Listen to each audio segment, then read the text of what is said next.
Los periodistas.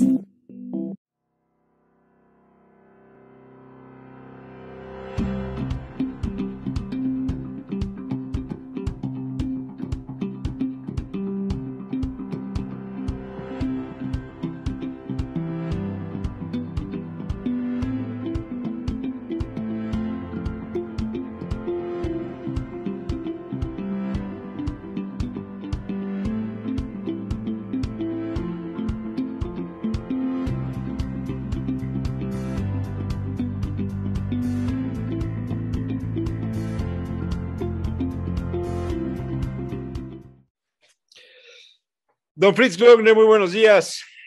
Queridísimo, ¿qué tal? Muy buen día. Buen día a todas aquellos que nos observan el día de hoy. Iniciamos el mes de febrero. Martes 1 Dice de febrero. Santos Trifón. Felicidades.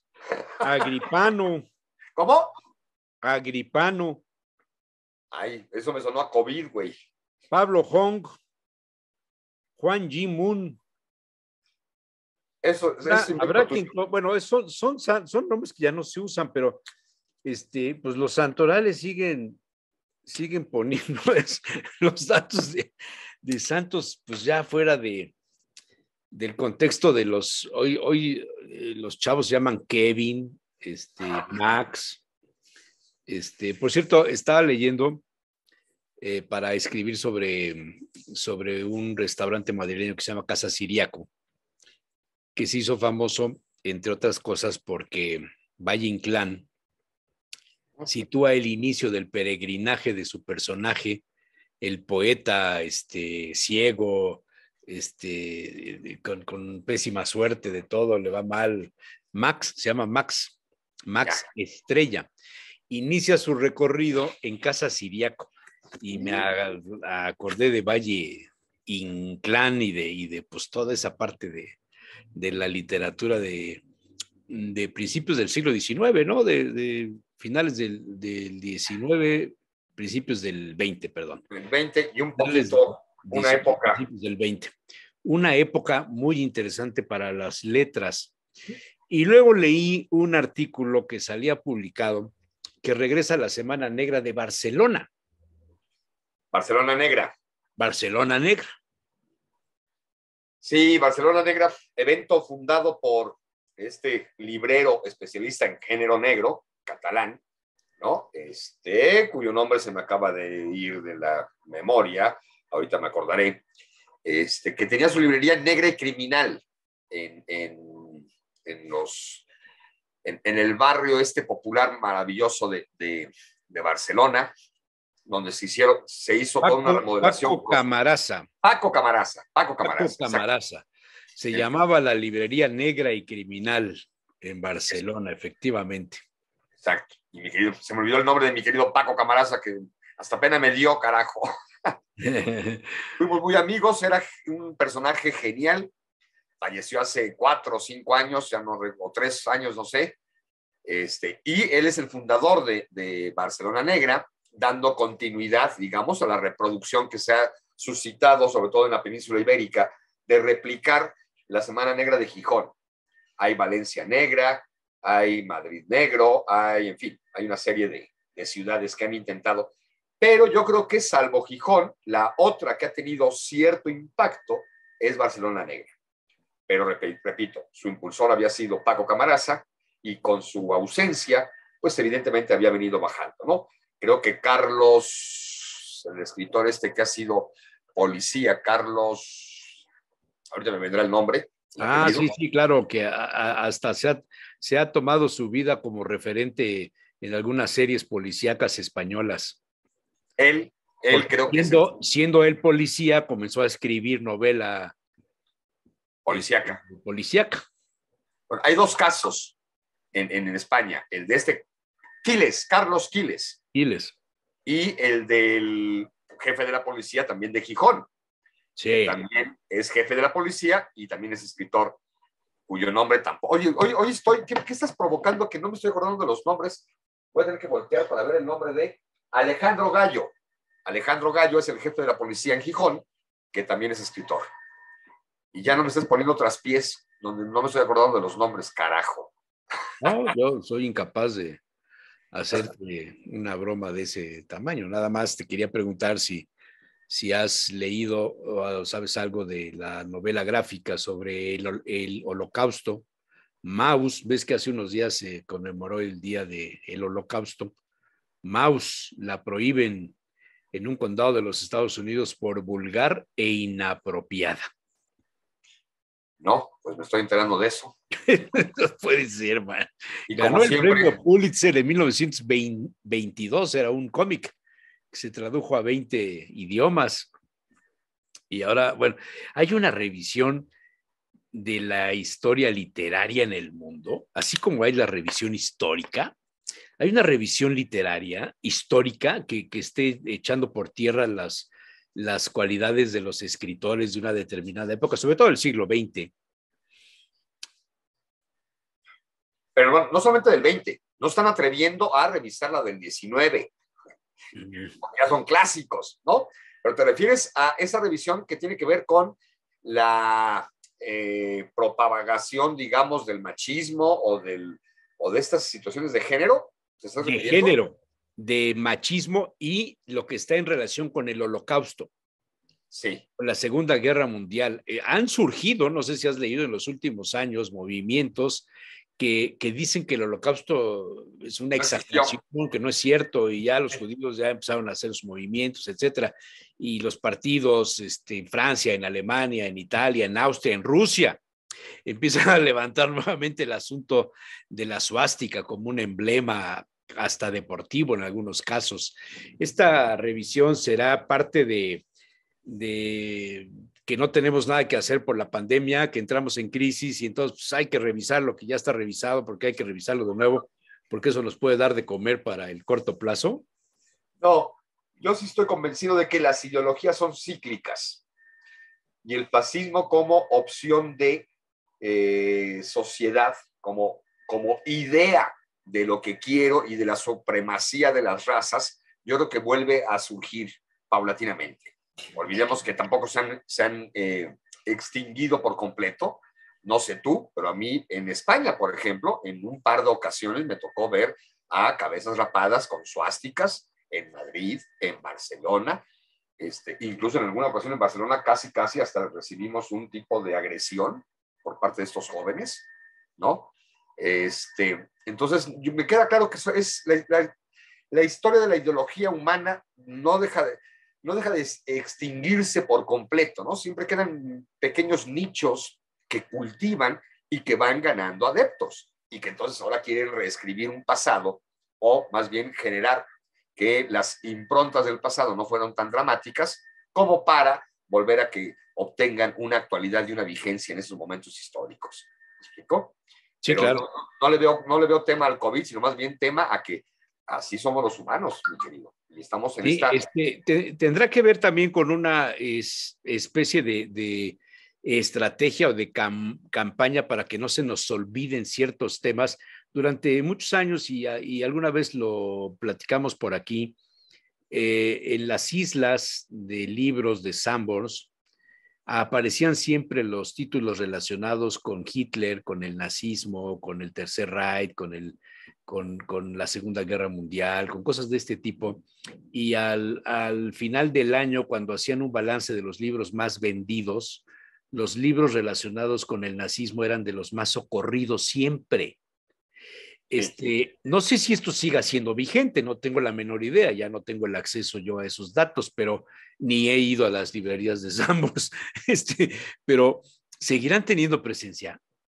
No tanto como lo que estás planteando, ¿no? Como sucedía, te hablo de 1970 quizá, 80. Y 90. Y bueno, quizá el 90, sí.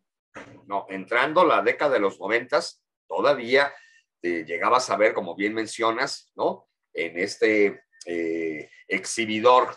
Específicamente no Sanborns, ¿eh? Que no es librería Sanborns, sino sí, en la sección de libros de Sanborns, ¿no?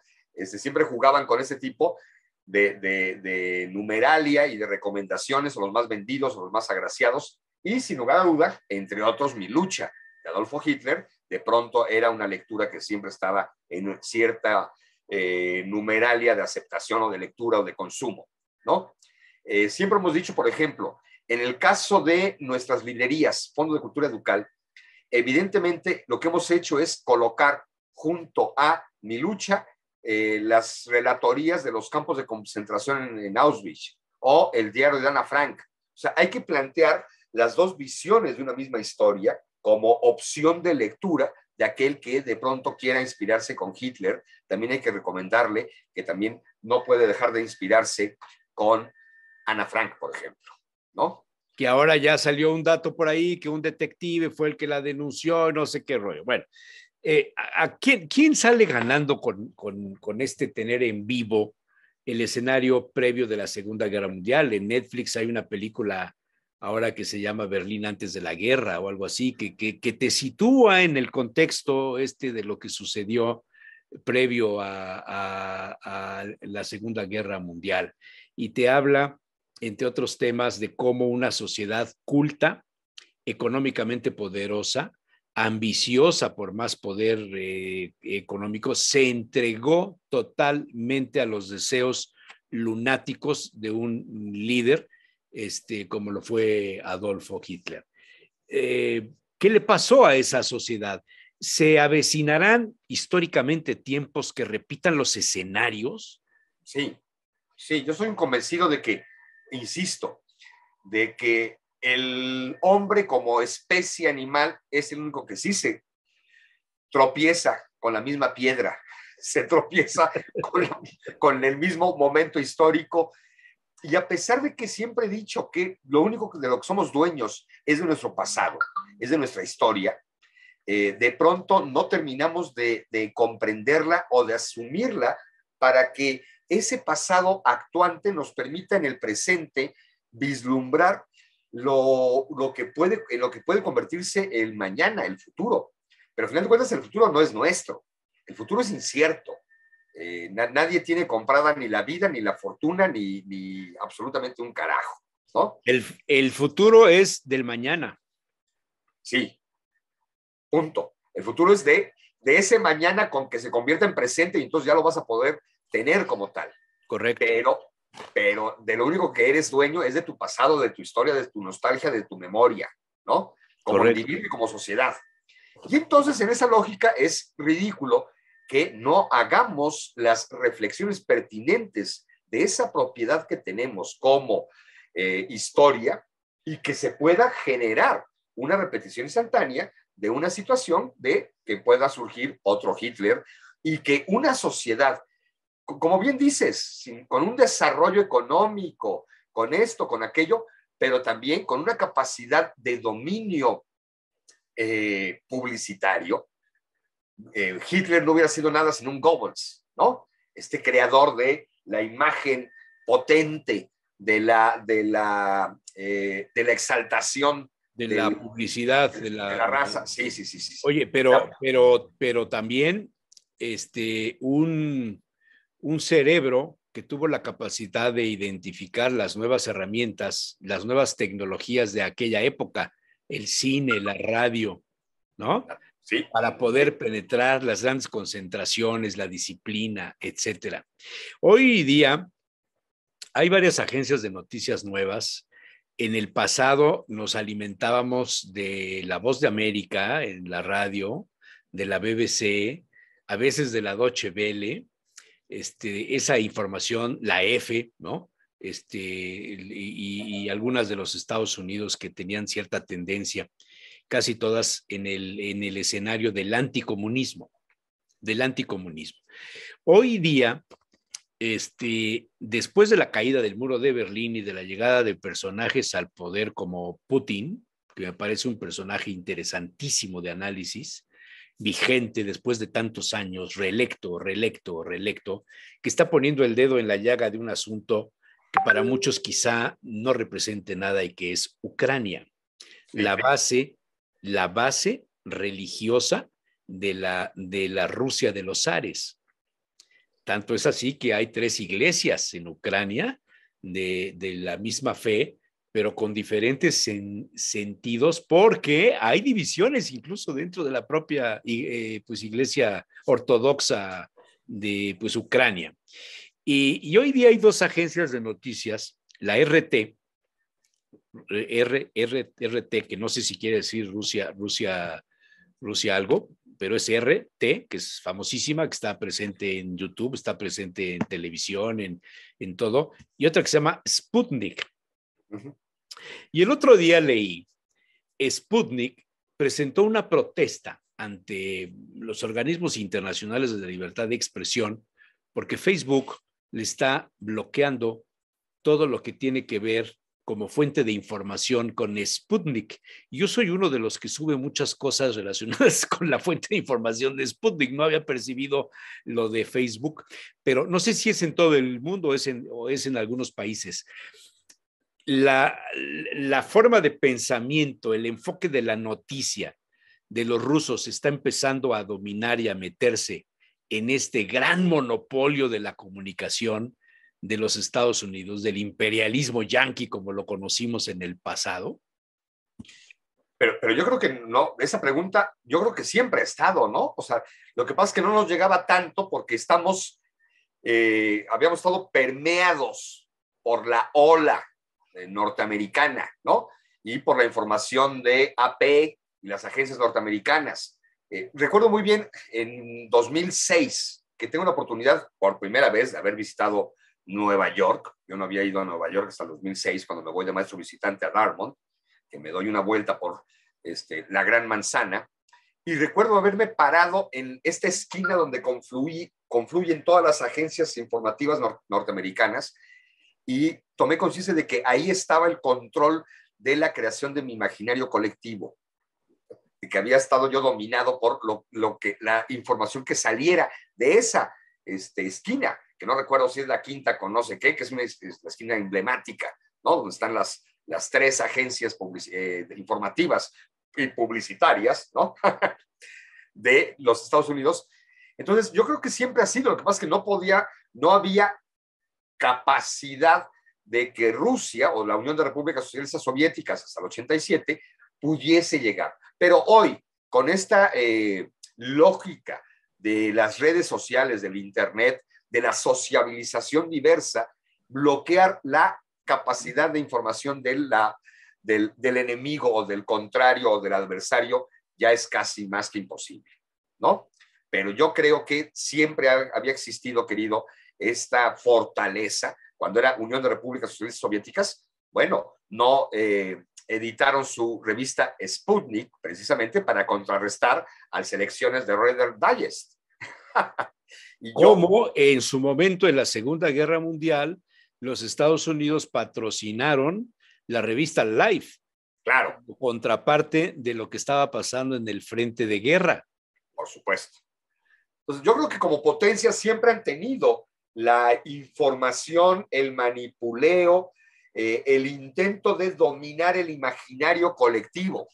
Porque hace rato decías de Goebbels, publicidad. No, yo creo que Goebbels lo que desarrolla es una comunicación político-social que se convierte en improntas publicitarias. Pero la gracia es cómo generas esta narrativa que permita el secuestro de la conciencia, el secuestro de tu capacidad imaginativa e incluso creativa. Y eso es lo que genera un fanatismo. O sea, esto llevado al escenario de la política, llevado al escenario del sistema financiero mundial, los que deciden qué debes creer, qué debes aceptar, qué debes pensar, son unos cuantos. Siempre, toda la vida. Esto me lleva a un dato, te lo voy a poner. Una entrevista, déjame ver si la puedo poner en pantalla para que la veas. Aquí está. Una entrevista que sale publicada en el diario El Mundo. ¿Sí la ves ahí? Sí. Se llama, es en uno de los agregados de la edición normal del diario El Mundo, que se llama Papel, que se dedica mucho a temas políticos, históricos, cultura, etc. La entrevista final se llama esta parte a Martín Caparrós. Martín Caparrós nació en 1957 en Buenos Aires, novelista, ensayista, periodista. Publicó Ñamérica, con ñ, Ñamérica, en Random House, y dice, es una visión de la América hispánica unida por la letra más particular y significativa de nuestro idioma común. La ñ. El tilde de la ñ, me gusta el tema. Y dice, la democracia es un sistema demasiado arcaico. Bueno. No he leído toda la entrevista, nomás leí la cabeza, pero me dije, ay, güey, ¿qué onda con esto? La democracia será un sistema demasiado arcaico. Para empezar, decir demasiado arcaico ya es un pleonasmo que no viene me extraña que este escritor novelista se haya aventado una expresión demasiado arcaico. Ya arcaico, ya no tienes que meterle el demasiado. ¿No? Es como si alguien dijera, es demasiado antiquísimo. Ajá, demasiado antiguo. Ahí no aplicaba es que esto es antiquísimo. ¿Cuántos años tiene? Como 40. Dijo, no, pues sí, es muy antiquísimo. O sea, se pierde la discusión, ¿no? A ver, yo creo que la democracia nunca va a existir en la lógica de algo arcaico. Yo creo que la democracia tiene que seguir siendo una de las aspiraciones, o si se refiere, que tiene que ver con la antigua Grecia y que por eso es demasiado arcaica, pero para mi gusto, más allá de esta concepción de que es el invento griego por excelencia y que se ha mantenido como aspiracional en diversos momentos históricos y de desarrollo social de cada una de las civilizaciones o las culturas del tránsito temporalidad de la historia de la humanidad, yo seguiría apostándole a esa arcaiquez. ¿No?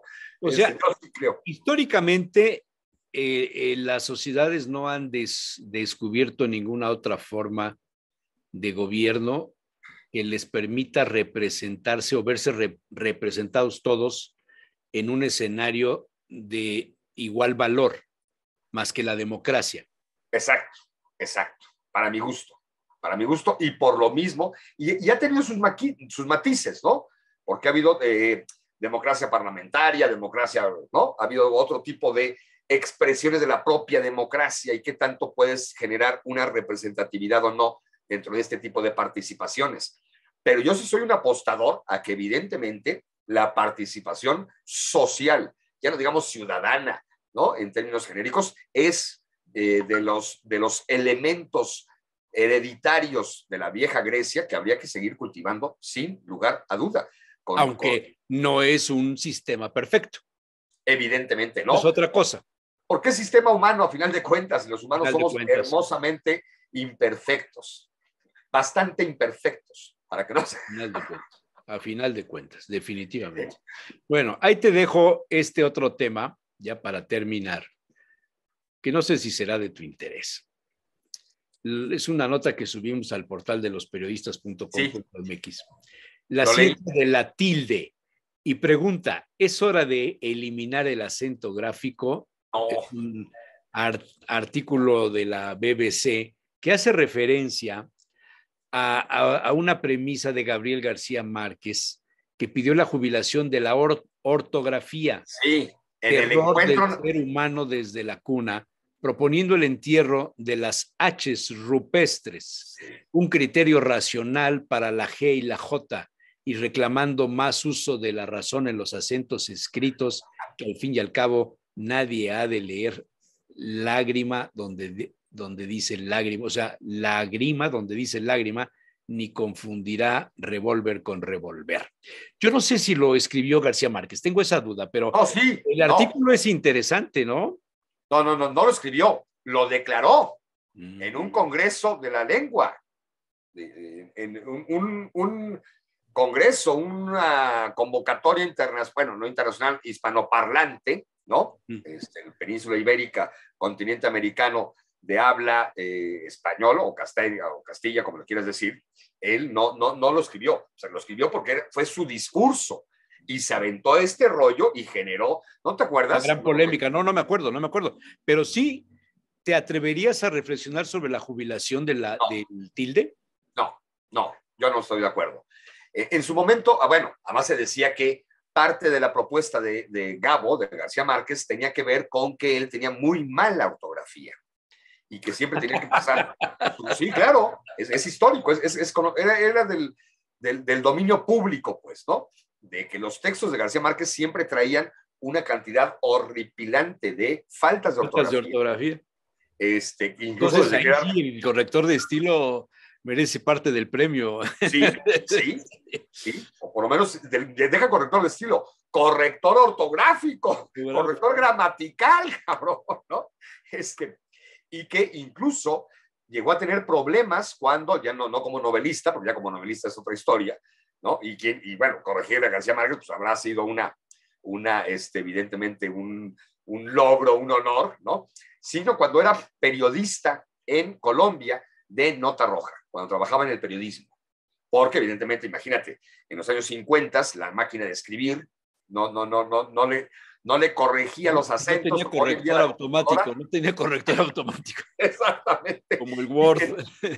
Entonces el jefe de redacción se la pasaba regañando al joven periodista García Márquez porque entregaba unas madres, una muy buena narrativa, una muy buena información organizada, las ideas, contando quién había asesinado. Pero la gramática le fallaba. Pero que traía, exactamente.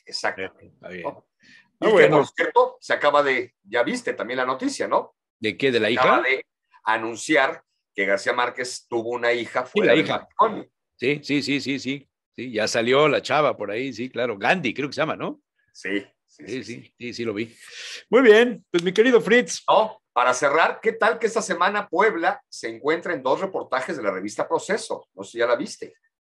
Página 11 y página 39. A ver. Un reportaje sobre supuestamente la intencionalidad de Miguel Barbosa de generar este conflicto con la Universidad de las Américas y lo que hemos platicado, no sé si lo hemos platicado aquí, esta historia de lo peor del horror del niño Tadeo. Ah, claro, sí. Es que leí lo de la UDLA y lo del niño Tadeo ya no lo leí porque estoy como saturado de estos temas del niño Tadeo, de lo horripilante que es. Entonces, como que sí, me da, pero dices que está en ¿cuál página?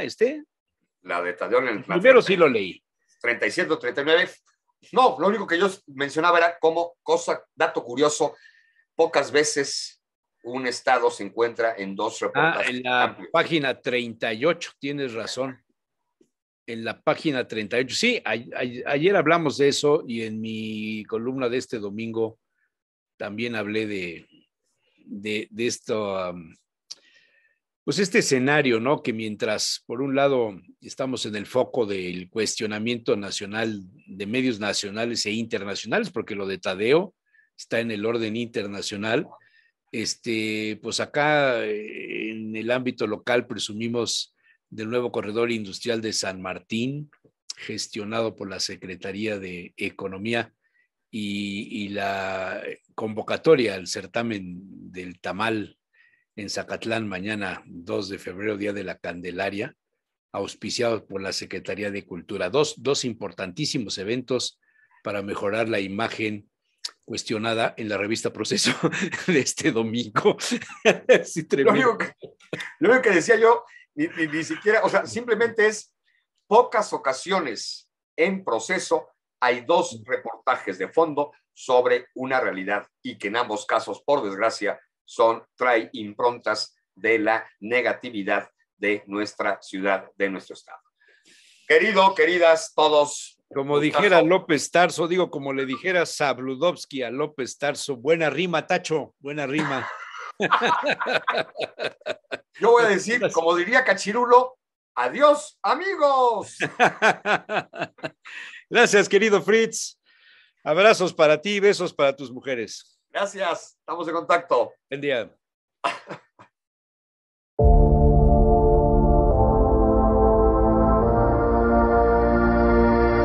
Aquí estamos con Andrea Sandoval en este martes, ella en Suiza, yo en Puebla. centro histórico de Puebla. ¿Cómo te va? ¿Cómo estás? Bien, bien, aquí ya ya sabes, casi el febrero loco, aquí también, frío, Febrero poco, lluvia, marzo nieve. otro poco, mañana día de la Candelaria, ¿no te vas a quedar con el antojo de los tamales? No, ya encargué en la tienda mexicana. Ya nada más hay ¿Cómo? que irlos a recoger. Sí, hay una tienda mexicana que se organiza y los venden congelados y justo para el día de la Candelaria los venden frescos. Uh-huh. No me digas eso. Sí, sí, no se sufre. Se sufre, pero ya con la comida menos. Al menos lo de la comida no se sufre. Sí. Seguramente has escuchado esa frase de cuando alguien calumnia, de que de la calumnia algo queda. Cuando le dicen a alguien, tú habla mal de fulano, de tal, pero no es cierto, no importa, calumnia, que algo queda. Es una frase castellana derivada de pues, el latín. Es una paremia, según se dice, de origen latino, que usó Bacon en su De Dignatare et Ecumites Scientarum, que no sé qué quiere decir, pero así se lee. Saco esto porque el tema que te mandé tiene que ver, cuando alguien recibe una calumnia, es como cuando abres un cojín de plumas y en el balcón sueltas todo y las plumas se van por todas partes por el viento. Y si quieres volver a tener el cojín, tienes que juntar todas las plumas.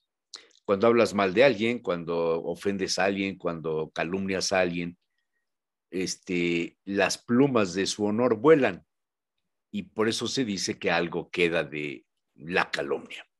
El artículo que te mandé dice que hay más calificativos para criticar que para halagar.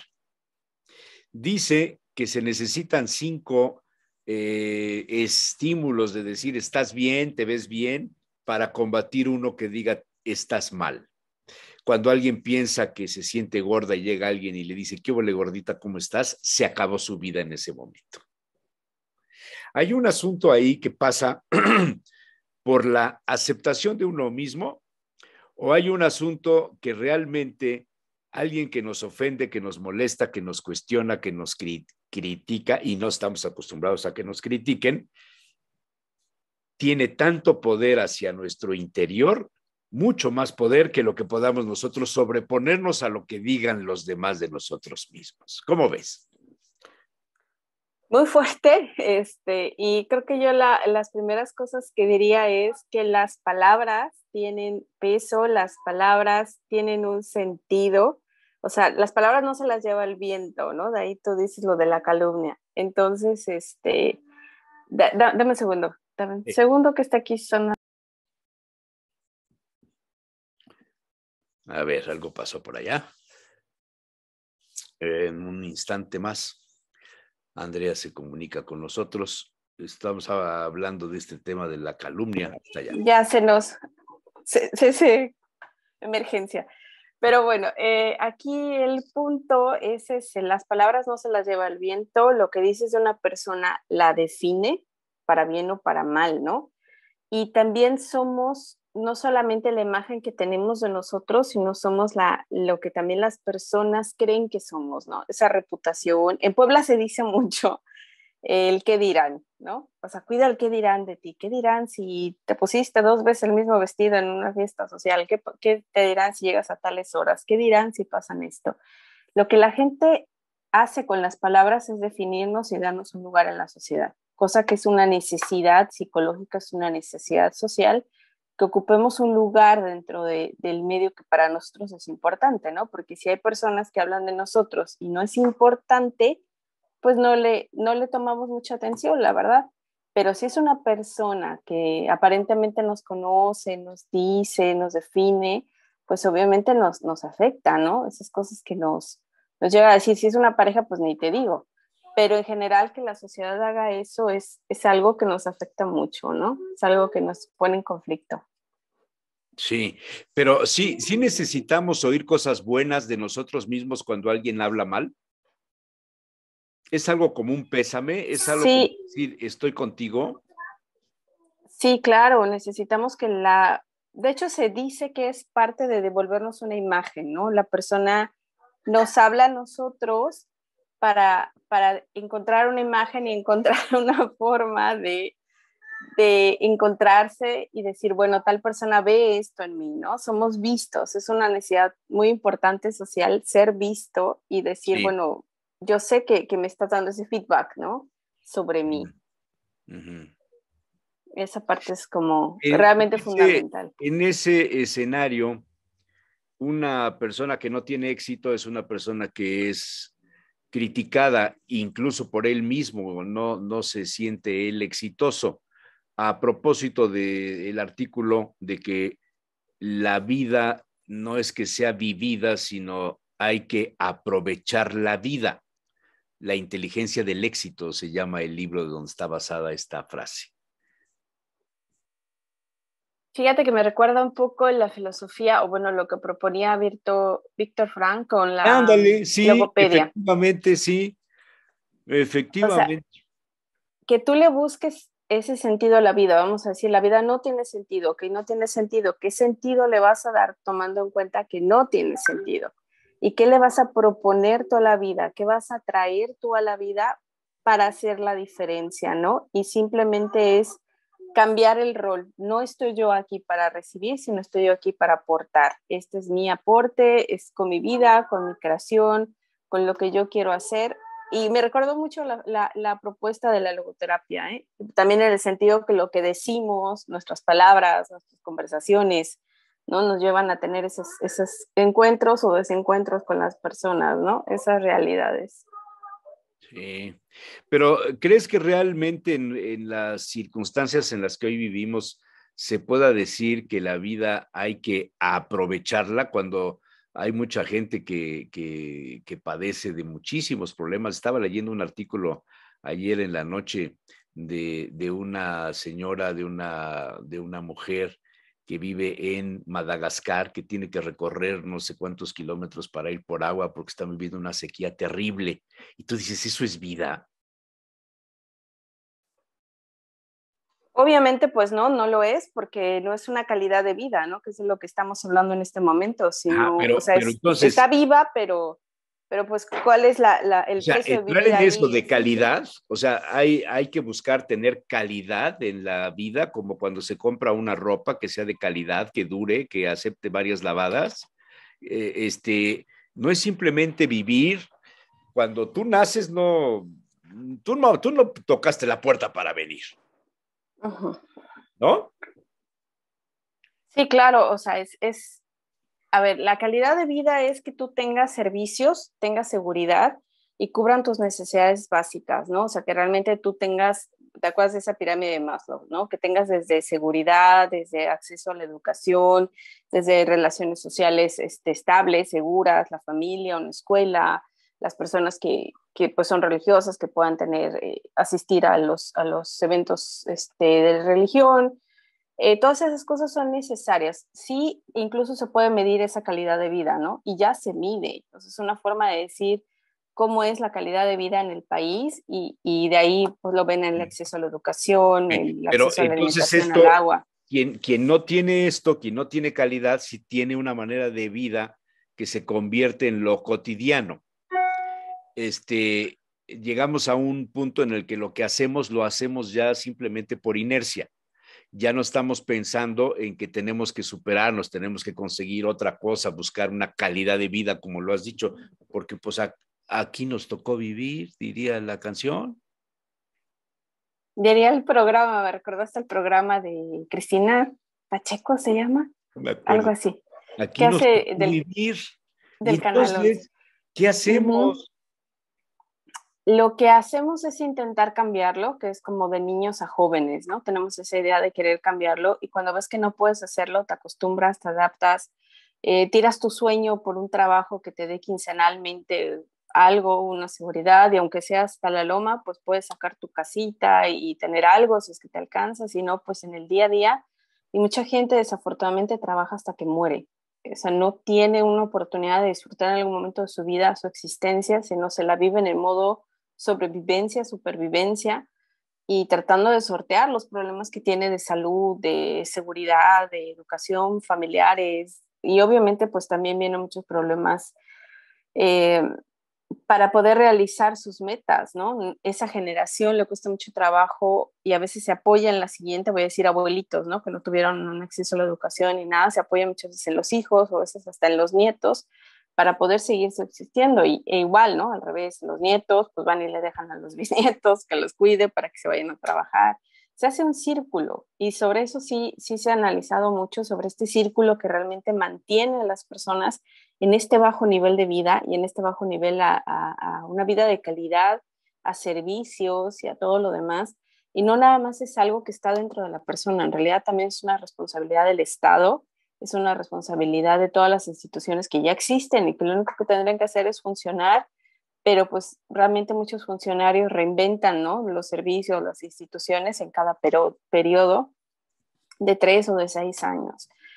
Creo que ese es el problema. A veces creemos que muchas cosas son psicológicas, emocionales, religiosas, y todo lo que tenga que ver con un bienestar en la sociedad es más por responsabilidad del Estado como tal, ¿no?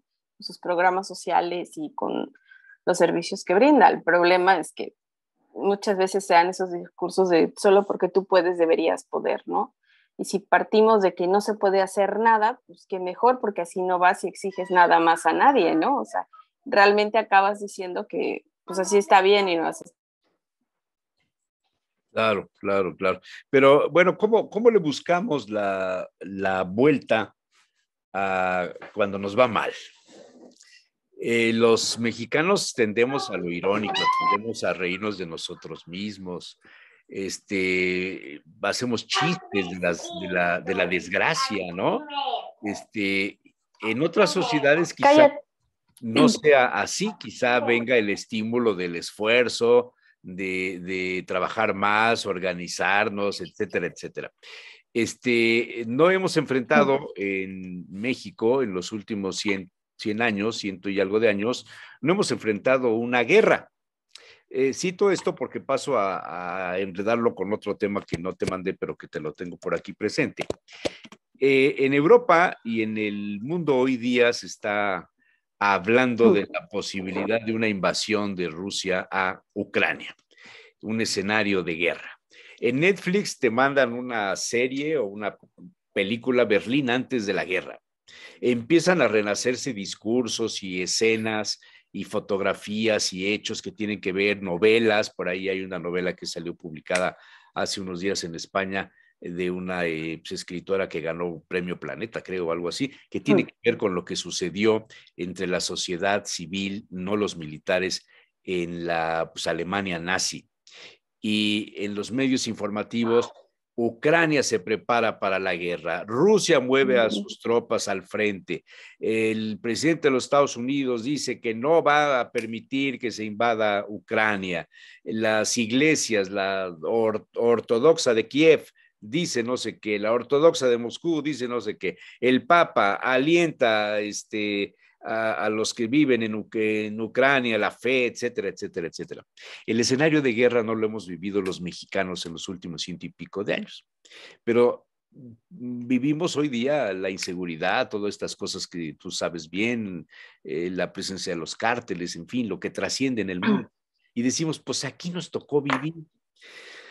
¿Qué haríamos si estuviéramos en guerra, a punto de la guerra como los ucranianos? ¿Cuál sería nuestro comportamiento bajo esta óptica? ¿Nos reiríamos? ¡Ay, nos va a invadir Rusia! ¡Ay, pues que nos invada! O a lo mejor nos va mejor. Pero no, esa parte del nacionalismo, del sentirse de Ucrania, que mueve tanto a los ucranianos a defender su territorio y su posición histórica por siglos, como los polacos, ¿no? Un poco similar. Tú que estás allá, escucharás ahorita de la guerra. ¿Cómo se asume?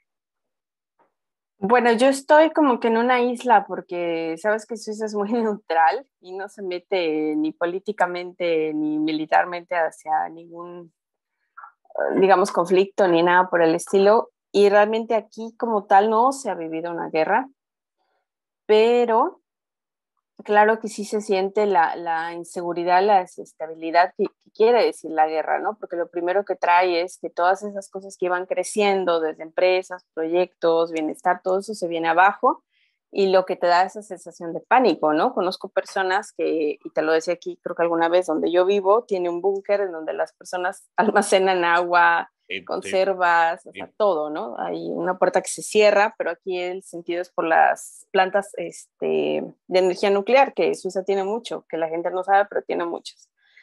Cuando eso sucede, yo creo que la gente regresa a lo básico, que es la supervivencia, que es tener comida, que tener agua, que tener salud y tratar de cuidarse, ¿no?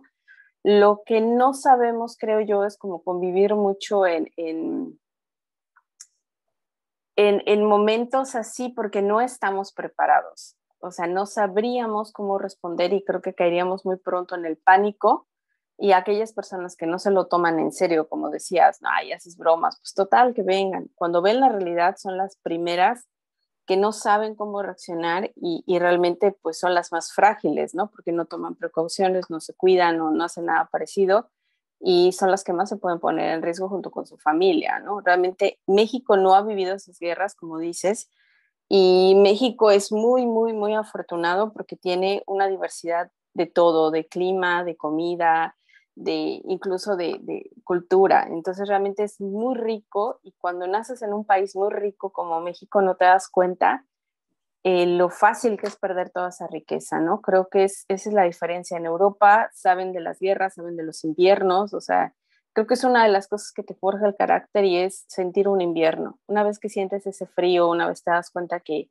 pues no puedes sembrar, no puedes hacer muchas cosas, empiezas a planificar y empiezas a ahorrar, ¿no? Como esta historia de la hormiguita, no sé si Sí, te acuerdas. pero hay zonas en el territorio nacional donde se vive así.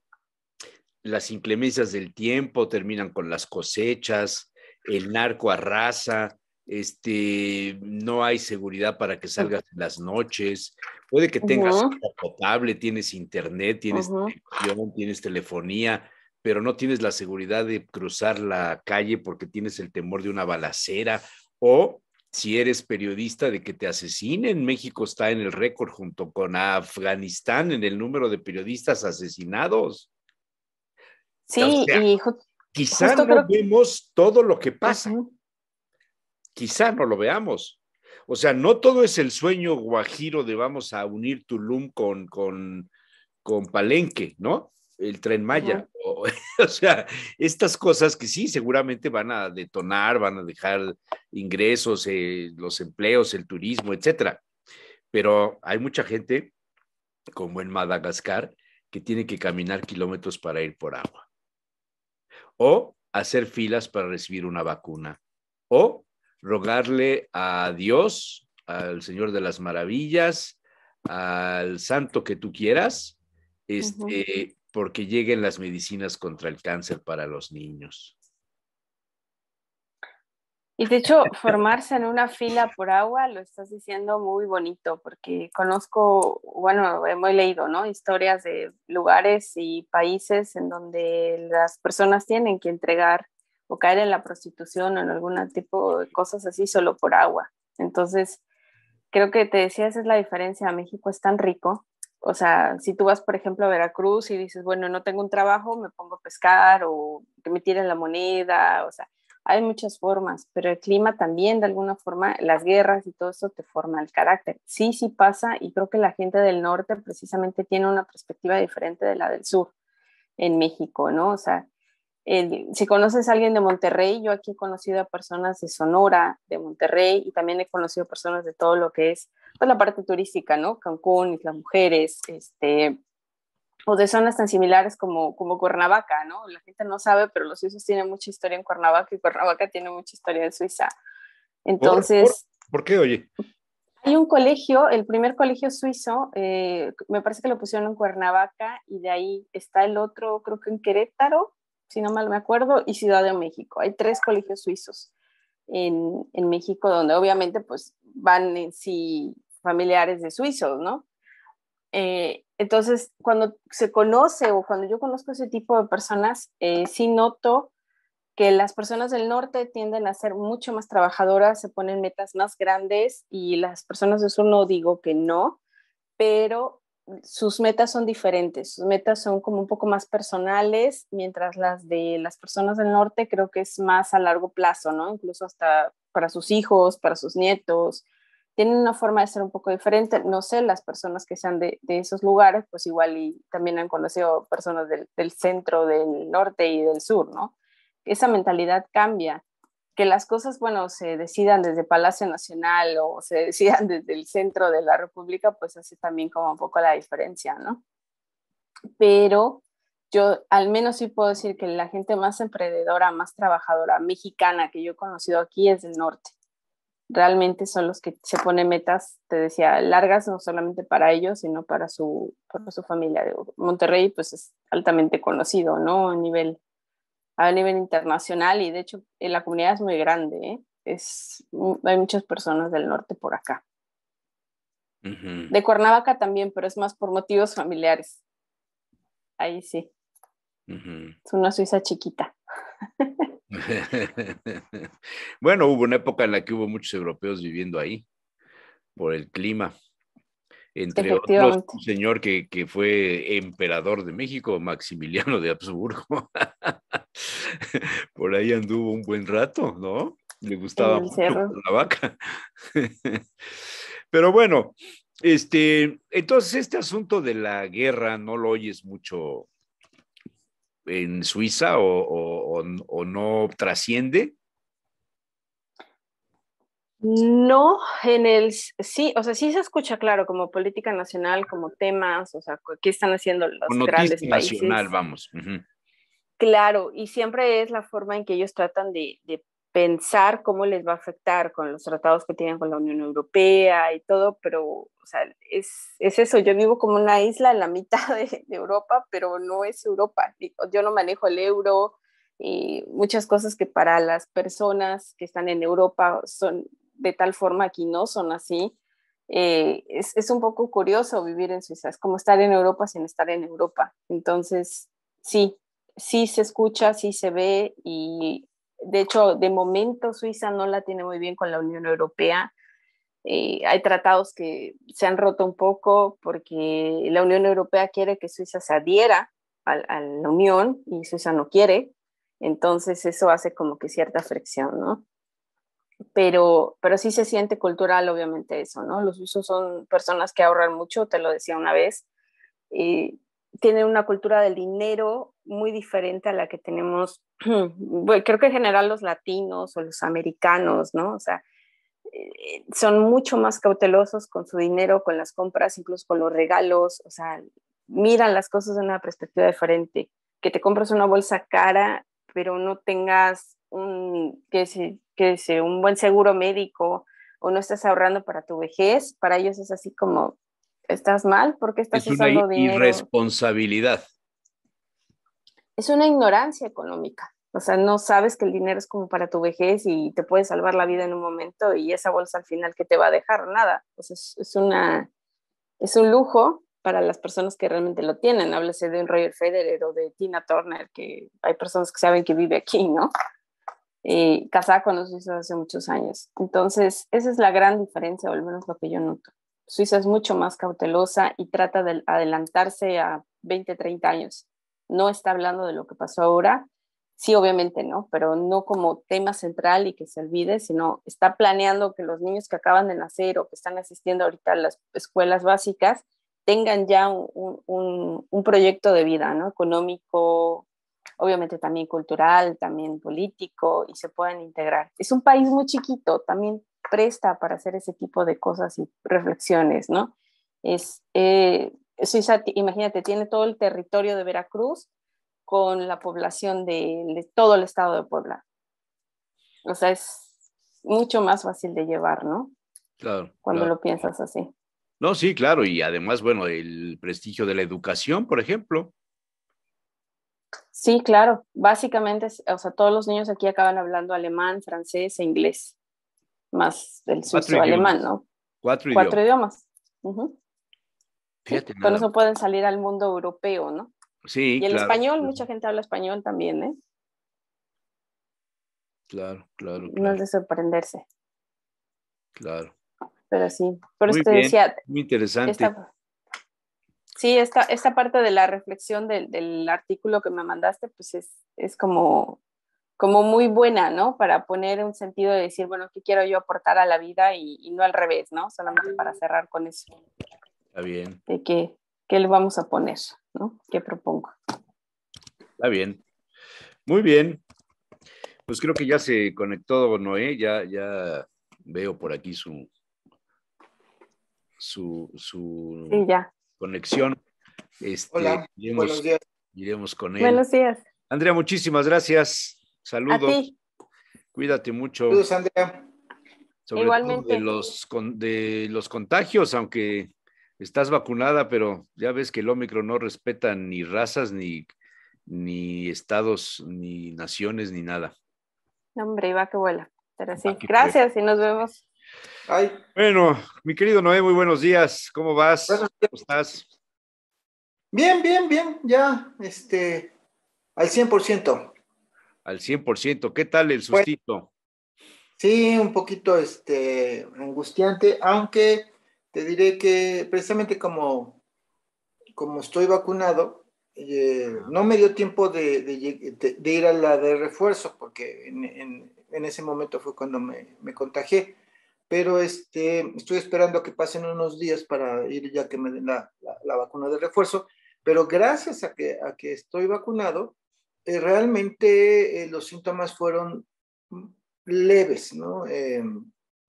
Como una gripa un poco extraña, ¿no? Eh, Estoy ahorita viendo si hubo secuelas.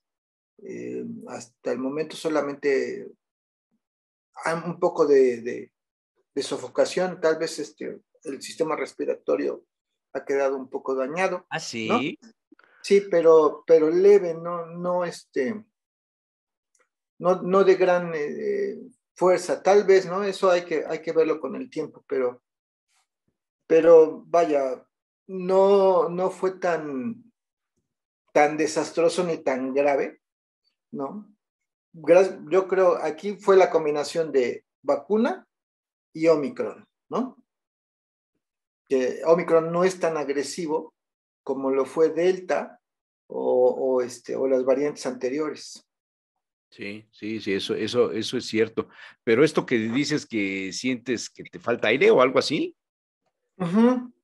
He salido a caminar y me siento sofocado, Mm, ¿no? Te digo que no es gran cosa, pero sí había una diferencia de antes y después, ¿no? claro, claro, claro, O sea, claro. la otra es que como guardé cuarentena, estuve encerrado alrededor de entre 10 También eso puede y 12, ser, ¿no? Y también eso puede ser, ¿no? también eso puede ser.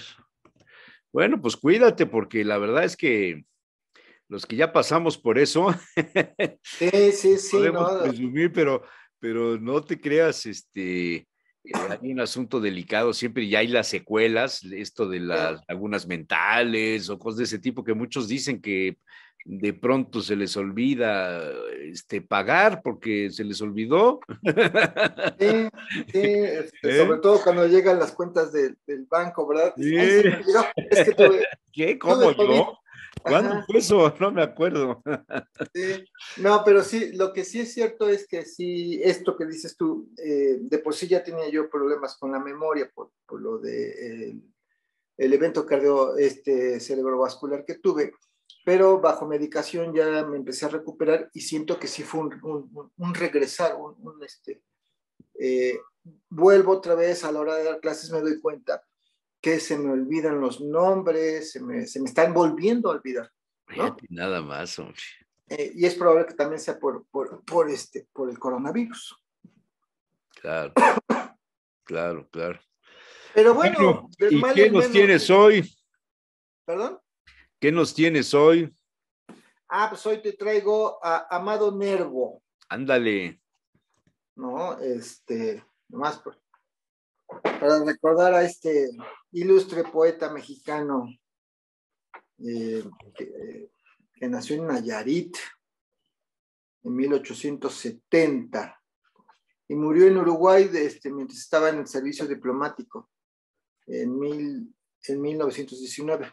1870 dije, ¿verdad? O 1970. Sí. Estas confusiones propias de las secuelas, ¿no?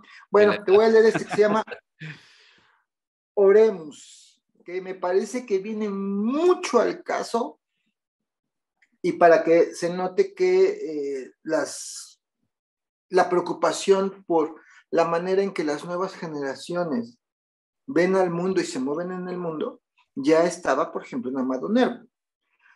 Oremos por las nuevas generaciones abrumadas de tedios y decepciones. Con ellas en la noche nos hundiremos. Oremos por los seres desventurados de mortal impotencia, contaminados. Oremos. Oremos por la turba que a cruel prueba sometida se abate sobre la gleba, galeote que agita siempre los remos en el mar de la vida revuelto y hondo, donaire que sustenta tonel sin fondo. Oremos. Oremos por los místicos, por los neuróticos nostálgicos de sombra de templos góticos y de cristos llagados, que con supremos desconsuelos recorren su ruta fiera, levantando sus cruces como bandera. Oremos. Oremos por los que odian los ideales, por los que van cegando los manantiales de amor y de esperanza de que bebemos, y derrocan al Cristo con sana impía, y después lloran, viendo la ara vacía. Oremos. Oremos por los sabios, por el enjambre de artistas exquisitos que mueren de hambre. Ay, y el pan de espíritu les debemos. Aprendimos por ellos a alzar las frentes y los helos pobres, escuálidos, tristes, dolientes. Oremos. Oremos por las células de donde brotan las ideas resplandores y que se agotan prodigando su savia. No las burlemos. Que fuera de nosotros sin su energía. Oremos por el siglo, por su agonía del suicidio en las negras fauces. Oremos. Qué bonita. Esto lo escribió en 1896. Ya sentía que algo estaba en esta modernidad, que en ese momento era la revolución industrial y el porfiriato, ¿no? Apegado a estos ideales de ese liberalismo en ese momento, ¿no? Que algo estaba quebrándose en la sociedad y en la humanidad, ¿no? Sí, sí, sí. Amado Nervo, todo un personaje, ¿verdad? Sí, Nervo. todo un personaje. El apellido Nervo no es muy común. No, de hecho, salvo él, yo nunca he vuelto a escuchar o no he sabido de alguien más que se apellide Nervo. Sí. Oye, una que nos enseñaban en la escuela, en la primaria, de Amado Nervo, todo en ella encantaba, todo en ella atraía, su mirada, su gesto, su sonrisa, su andar.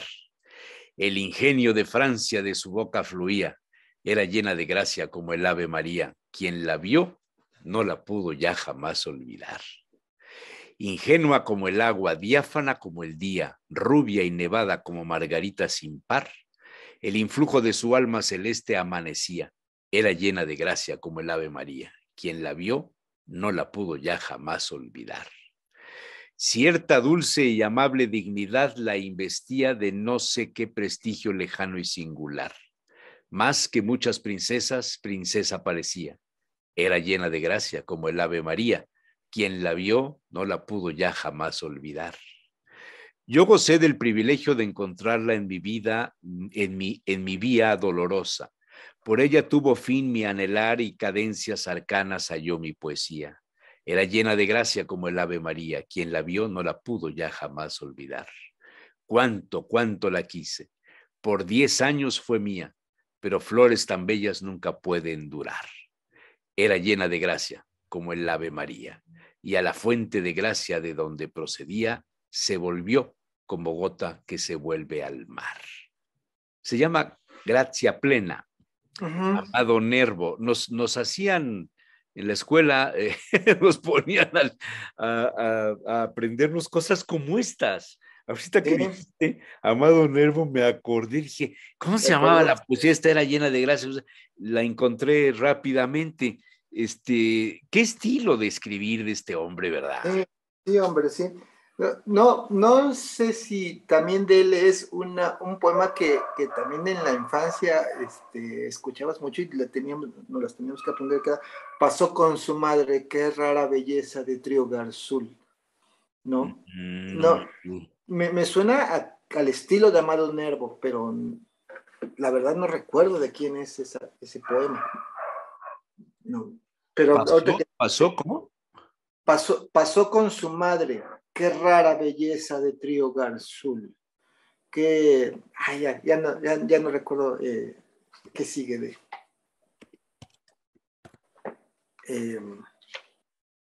Pasó con su madre, qué rara belleza. Ajá, espérate, creo que sí está por aquí.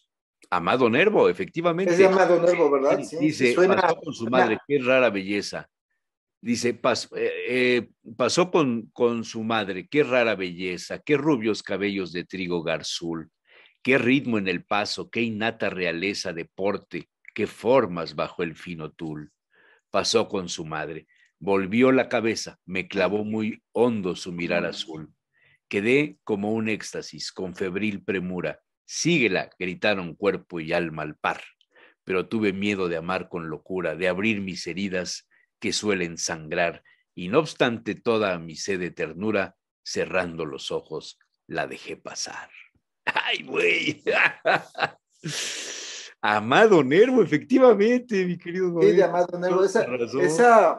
Esa nos ponía mi papá, nos ponía a mi hermano y a mí a aprendernos y a declamarla. Fíjate nada más que bonito. ¿No? Aunque yo no sé un niño cómo puede pensar en esas cosas del amor, ¿no? Como, además del amor a primera vista, ¿no? Que eso es lo que dice Amado Nervo, ¿no? Sí, tienes razón. Sí. Te voy a poner la foto con la que ilustra Rodolfo Serrano el poema que a continuación te voy a leer. A ver. Que dice que cuando esté yo en Madrid me va a invitar a tomar una copa ahí, a ese lugar. Qué bonito. No sé dónde está, ¿eh? No lo conozco. Y dice Rodolfo Serrano esto en su Facebook.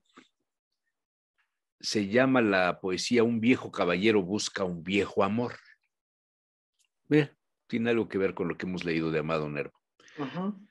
De vez en vez y muy de cuando en cuando me acerco hasta este bar de cálidas alfombras, tenues luces y el pasado dormido en los sillones. Me siento al lado mismo de su mesa, pido un gimlet muy frío y, educado, comparto sus silencios, esas horas finales de la tarde y esta cierta melancolía del otoño. Siempre está en su rincón, muy cerca de la vieja chimenea. Viste el mismo traje de otras veces, azul oscuro, tal vez un punto antiguo y la corbata roja, nudo Wilson, en la silla el sombrero de Miroc. Una vez en una de esas tardes me contó que era un noble caballero que ya no tiene nada y nada espera, pero aún sueña con ella, la que un día vistió su corazón de seda y humo. ¿Sabe usted? El amor es a veces un castigo. Apenas dice más. Unas palabras y luego ese silencio de soledad y espera. Paga luego su copa, se despide del agradable joven de la barra y sale hasta la calle. Por el aire suena un rumor de pájaros que vuelven a los plátanos verdes del paseo. La noche es como un mar en la distancia. Sube hasta el cuarto piso. En la escalera huele a madera vieja y a repollo. Después saca la llave. Abre la puerta y le llega del fondo el ruido horrible de un televisor que ha enloquecido. ¿Eres tú?, le preguntan. En el horno tienes la cena. ¿Todo bien? Bien todo. Muy despacio coloca en el armario el traje azul, la corbata y bien doblado, aquel antiguo amor que en este instante ríe con la televisión a todo trapo. Está genial, Álvaro. Fíjate que sí. O sea, resulta que pues se casó con ella, está en su casa, pero ya no es lo que era, ¿no? Sí, ¿no? Además, siempre, como también decía Pablo Neruda, que ojalá y no te viera para extrañarte, ¿no? Ah, ¿No? Que es cuando me gusta cuando callas porque estás como ausente. ajá, sí. ¿Sí? Y eso, pero fíjate que la atmósfera de ahí, en ese lugar, es un café, ¿verdad? O es un bar, Es un bueno, es un bar, bar, es un bar. está muy bonito. Me recordó, o lo asocié, cuando comenzaste a leer y ubicar la escena, a la canción de Billy Joel de El hombre del piano, Piano Man, ¿no? Que Sí. también es la de un viejo que está en un bar recordando un amor, viejo amor, etcétera, ¿no? Eso, la misma atmósfera, muy, muy similar, ¿no? A ver, creo que es Café de Oriente.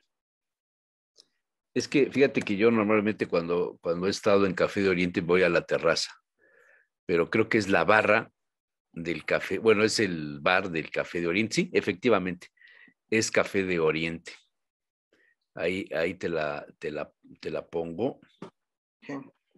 Ahí luego me das la dirección para ahora que vaya a Madrid. Invita, A, invita. sí, a Madrid esquina con Brasil en Sí, la colonia Roma. es un ángulo más hacia este lado o sea, hacia el lado contrario de donde te lo estoy poniendo, ahí está el sillón, ¿ya lo viste? Uh-huh. Sí, está bonito el lugar. Ah, no, es precioso, es un lugar muy bonito y tiene unas bóvedas abajo, que son estas. Se come bien, es un sitio muy agradable y tiene una terraza que está frente de Palacio Real, a un lado de la ópera. Esta es la terraza. Uh-huh. Y es una terraza muy bonita, socorridísima por los turistas, porque frente de esto tienes el Palacio Real. Mira, Ajá, ahí se ve una gran la vista. terraza. Esta es la terraza, el Café de Oriente está adentro. Estos son los bajos, Uh-huh. que es como un sótano. ¿Eh?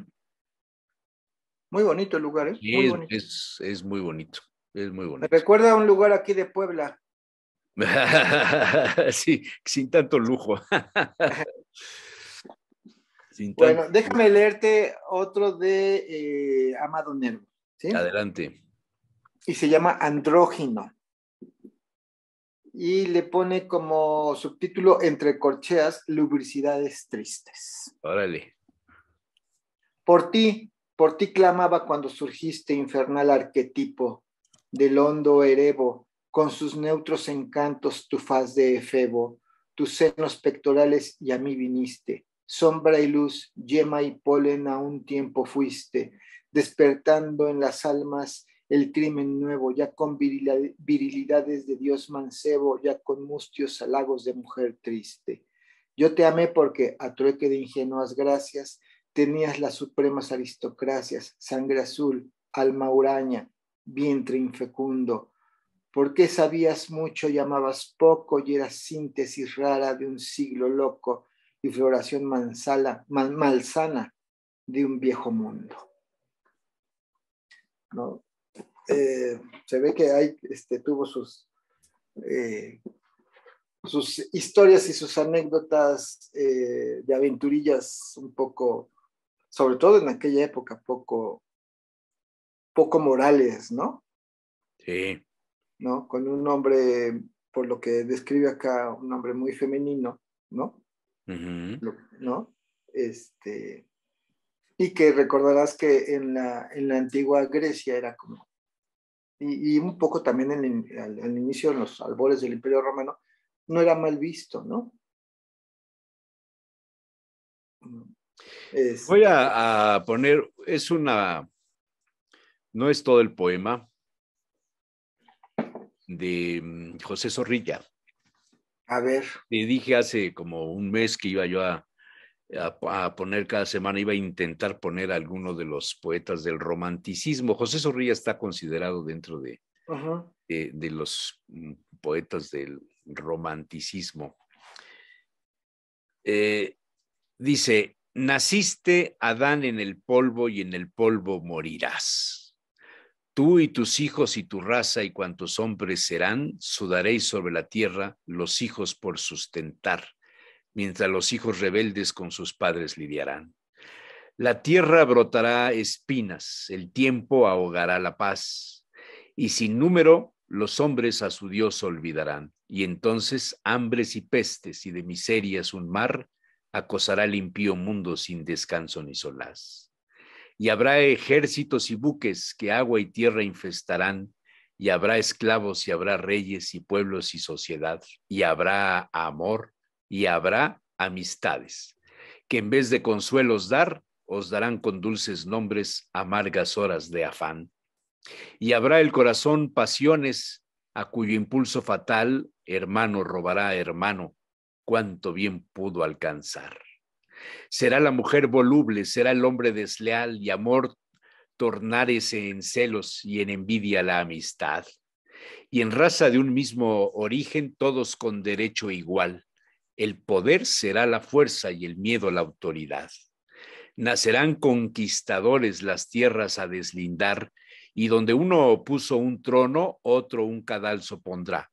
Pero yo, que os hice en polvo y en polvo os he de tornar, haré un día de justicias para todos por igual. Haré un infierno y un cielo, y una inmensa eternidad, en que grandes y pequeños confundidos entrarán. Dijo así Dios, reduciendo los tiempos a cantidad, cuando dio al primer nacido el triste apodo de Adán.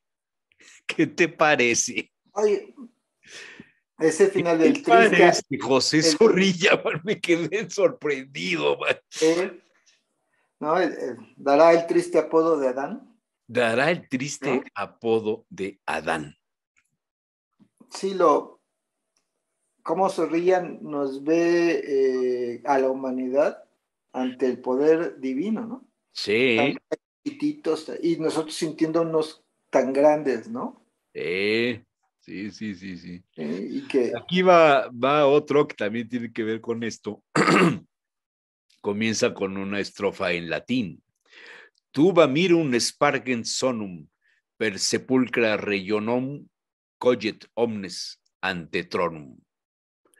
Ancho panteón de gente condenada, condenado a morir como su gente, caerá el mundo en el pozo de la nada. Rota en pedazos la caduca frente. La impía raza en las tumbas cobijada, otra vez se alzará mustia y doliente. Roto el dogal que al polvo la sujeta, al vivo son de la final trompeta. Ya para entonces el tremendo día del daño universal será cumplido. El sol que del oriente nos venía, apagada su luz habrá caído. La luna que flotando se mecía en el azul del cielo adormecido, seguirá al fin sus moribundas huellas, llevando en pos las lánguidas estrellas. Y la tierra, sin sol que la fecunde, seca no brotará hierba ni flores, y harán que reventando el mar la inunden los temporales de la mar, señores.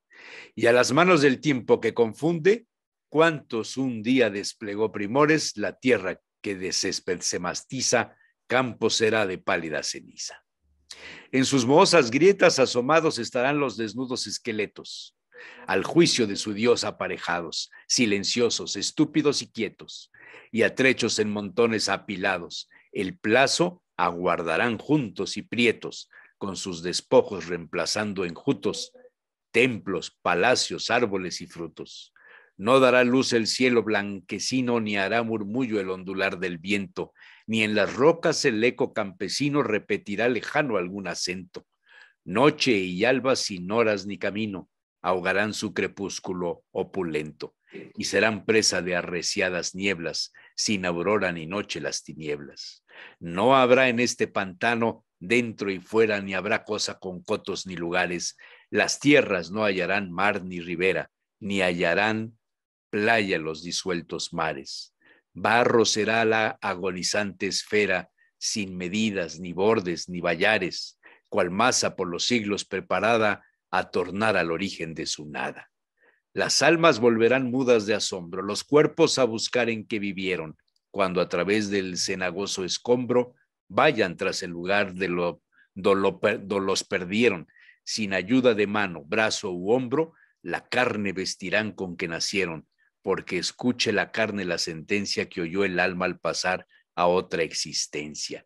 Y cuando nada en el silencio aliente, cuando nada mortal quede con vida, a la voz del airado omnipotente, de los muertos la turba estremecida, iremos ante Dios, baja la frente, amedrentada el alma en su guarida, a obedecer sus leyes inmortales, y ante la santa ley todos son iguales. Hijo de Dios, te dices, ay, güey, Sí. está como, ¿cómo se llamaba el que pronosticaba el futuro? Nostradamus. Nostradamus, man. Ajá. Nostradamus. Sí, mira, gente que está en el arte a este nivel, como en este caso, Zorrilla. Zorrilla, o en la pintura Van Gogh, o en la música Mozart o Beethoven, ¿no? Siempre se adelantan a sus tiempos, ¿no? Tienen una claridad de visión. Decía Kant que el genio y estos, muchos de los artistas, no todos, muchos, son genios. Y decía Kant que el genio tiene acceso privilegiado a la verdad y lo muestra en su obra, ¿no? Y este es el caso de estos dos poemas que leíste de Zorrilla, ¿no? En donde vemos cómo se adelantó a su tiempo, ¿no? Y es tan actual, tan contemporáneo, no en su estructura, no en su lírica, vaya, pero sí en el sentido del contenido del intento de decirnos algo, ¿no? ¿Y qué es lo que nos dice? Que los seres humanos, la humanidad, por un lado, estamos condenados a nosotros mismos, no a Dios, no a la furia de Dios, no a la bondad de Dios, no al amor de Dios, sino a nosotros mismos, ¿no? A nuestra soberbia, a nuestro egoísmo, ¿sí? Que se da sobre todo en estas épocas por la ciencia y por la razón, ¿no? El hecho de pensar que ya tenemos un conocimiento, algo que nos acerca a la verdad a través de la ciencia y usando la razón para aplicar esos conocimientos científicos, nos hace sentirnos soberbios, ¿no? Por encima de Dios, como queramos pensar en Dios, ¿no? Y ve cómo Zorrilla se adelantó a eso, ¿no? Y nos dijo, no sean soberbios, humanidad, no sea soberbia. Dios es Dios y Dios está por encima, ¿no? En cuanto a hombre de fe. Ajá, en cuanto a hombre de fe. Pero ¿cómo leería esto un ateo? ¿Cómo leería el pensamiento religioso, filosófico, como quieras decirle, en el entorno de la espiritualidad, un ateo? Bueno, habría que ver también qué clase de ateos, así como hay que ver qué clase de gente religiosa hay también que ver qué clase de ateos, ¿no? Porque esto de Zorrilla era propio del pueblo español de su época. Ajá, sí, ¿no? Y de una mortificación por la muerte, ¿no? Sí, y de una religiosidad no dogmática, ¿no? Quizá. Un ateo que niega todo, así como los antivacunas y los negacionistas, ¿no? Que no tiene... Justin Trudeau está escondido. Lo llevaron a un escondite en Canadá porque lo andan persiguiendo los antivacunas. Sí. Pero, por ejemplo, estos que son fanáticos, finalmente, y hay ateos fanáticos que no pueden argumentar o razonar su postura, y no solo los ateos, cualquiera, ¿no? Que está en el fanatismo. Diría que Zorrilla es demasiado dogmático o que busca fundamentar a la religión, no a Dios, sino a la religión sin ser religioso, ¿no? Y que está reproduciendo el pensamiento de los dogmas de la religión, ¿no? Pero hay ateos que sí argumentan, que sí piensan, que sí reflexionan, que son los que están más cerca de posturas filosóficas, ¿no? Por ejemplo, los que los que han leído a Feuerbach y a Marx, ¿no? Marx se apoya mucho en no en su ateísmo, sino en su antirreligiosidad en Feuerbach, ¿no? Feuerbach clama que Dios no existe, ¿no? Y da argumentos filosóficos para mostrar o demostrar, mostrar más bien por qué Dios es una idea del hombre y no tanto una entidad, ¿no? Bueno, ahí hay cierta capacidad reflexiva. También hay que ubicar que Feuerbach es del siglo XVII, ¿no? Y que hoy ya algunos de estos argumentos carecen de lógica, no de validez, sino de lógica, ¿no? En una lógica que ha ido evolucionando. Pero lo cierto es que en eso, en lo que no ha evolucionado, o sea, se sigue aplicando, es el papel que ha jugado la religión en la construcción de las sociedades. No Dios, sino la religión, ¿no? Bueno, tienes ahorita en este escenario el caso de lo que está pasando en Ucrania, con las iglesias ortodoxas. Sí, o mira lo que pasó también en Bolivia cuando el golpe de Estado contra Evo Morales, que se fundamentaron ese movimiento, ese golpe de Estado en la Biblia, ¿no? Y que los geopolíticos dicen que el problema en Sudamérica, en Latinoamérica en general, son estas religiones o estas sectas cristianas, ¿no? Evangelistas más bien, ¿no? Que buscan trabajar un movimiento político que parezca religioso, ¿no? Entonces, es el caso parecido a Ucrania, y además en la historia, no solamente ya ves cómo fue tan terrible la Inquisición, por ejemplo, ¿no? O el papel de la Iglesia en la Edad Media, de la Iglesia Católica en este caso, ¿no? O el papel de la religión protestante o del movimiento protestante, ¿no? En la fundación de los Estados Unidos, ¿no? Sí.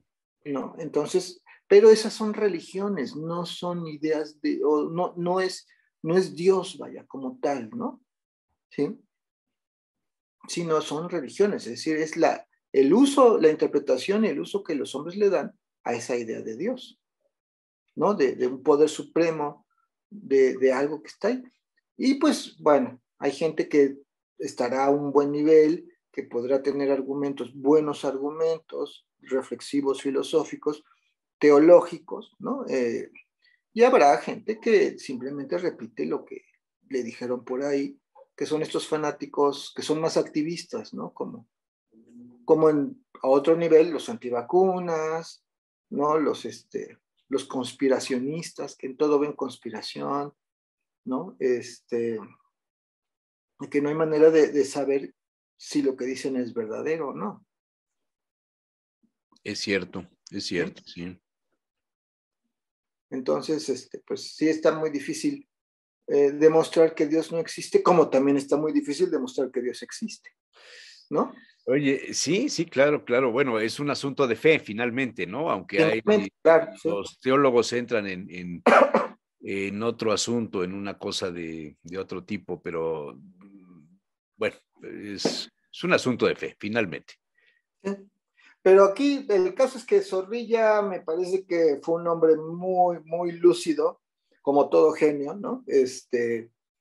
Y que en este par de poemas que nos leíste sobre él, se muestra esta reflexión sobre Dios y lo pequeño que somos la humanidad, incluyendo las religiones que hemos construido alrededor de la idea de Dios.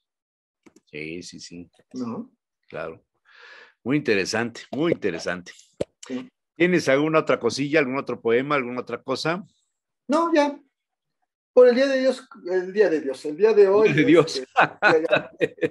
Todos los días son de ¿Y Dios. andas con algún problemilla ahí arriba de? Sí, para que veas cómo el COVID sí deja secuelas. No, por el día de hoy creo que ha sido suficiente. Muy, muy buena la plática, la verdad.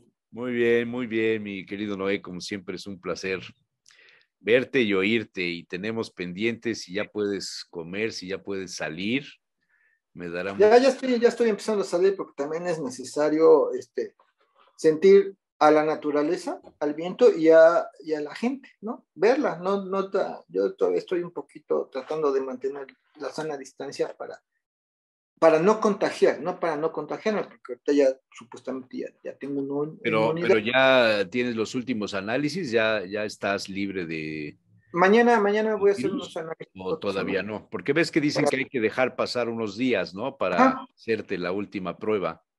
Sí, ya dejé pasar una semana, entonces mañana iré a ver qué tal. Está bien. Yo ahora he tenido, bueno, me han cancelado varias reuniones en días pasados, precisamente gente que estuvo en sitios en donde dieron positivos, algunos de los que Sí. vieron en una cena, en una fiesta, en una comida, en una junta de negocios, qué sé yo, porque sí hay esto, y sabes qué, gente joven, sobre todo. Sí.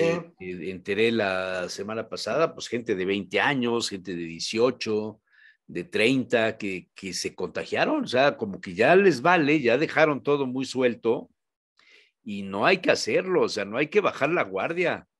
Sí, y es que lo que tiene esta variante Omicron es que es altamente contagioso. Altamente, sí, aunque ya no es tan fatal como la Delta, como la que yo viví o la que vivimos quienes estuvimos contagiados antes.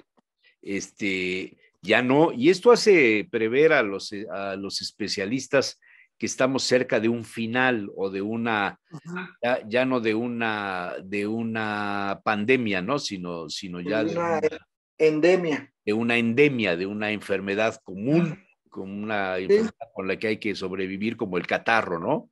Ajá, que se vuelva una gripe Ese estacional, se digamos, vuelva ¿no? una gripa estacional. Ojalá y sea eso, Sí, que ojalá. el hecho de que se contagien tantos, pues traiga como consecuencia que la enfermedad pueda decir que se controló. También, al mismo tiempo, en el mundo empiezan a aparecer medicinas ya, algunos medicamentos especiales para combatir el COVID con muy buenos resultados, y algunas vacunas nuevas que están trabajando, por ejemplo, en España, no me acuerdo cómo se llama la vacuna que están trabajando allá, Hidra o algo así, que se supone que con una sola dosis vas a poder tener la protección que te dan ahorita 3 de las que estamos usando.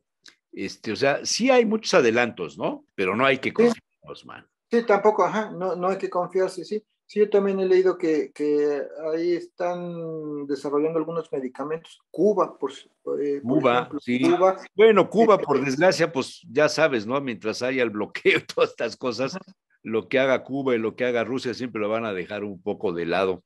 De lado, pero vaya, hay adelantos, hay avances en ese sentido. Y a lo mejor no llegar a nosotros los medicamentos cubanos, pero sí copias de ellos, ¿no? Porque además ellos los dejan libres sin patente, ¿no? Sí. Entonces, vaya, lo importante que es este adelanto en el conocimiento, ¿no? Y otras, tanto vacunas como medicamentos, pero sobre todo el que el organismo humano a nivel global se está reforzando, hay cambios en nuestro sistema inmunológico para combatir este virus que es nuevo, ¿no? Sí. Y que ahora ya nuestro organismo lo va a normalizar, y eso es lo que lo hace endémico. Así es. ¿No? Muy bien. Pues Pero bueno, ya querido tenemos Noé, si algo que no tienes contarle a alguna otra nuestro... cosa, nos despedimos. Mañana no. estaremos por aquí. Mañana miércoles estaré con Miguel Quiñones, Bolsa Inmobiliaria, que los miércoles están ya con nosotros en su participación semanal. No sé, estaba yo por confirmar a un invitado del ayuntamiento, pero no sé si lo tendré o no. Entonces, pero por lo menos nosotros sí vamos a andar por aquí. Te lo Muy agradezco bien. mucho, Noé. A ti te agradezco también. Mando un fuerte Como abrazo siempre. y que pronto podamos vernos si es que ya puedes salir. Muchas gracias. Sí. Nos vemos, que estén bien. Gracias.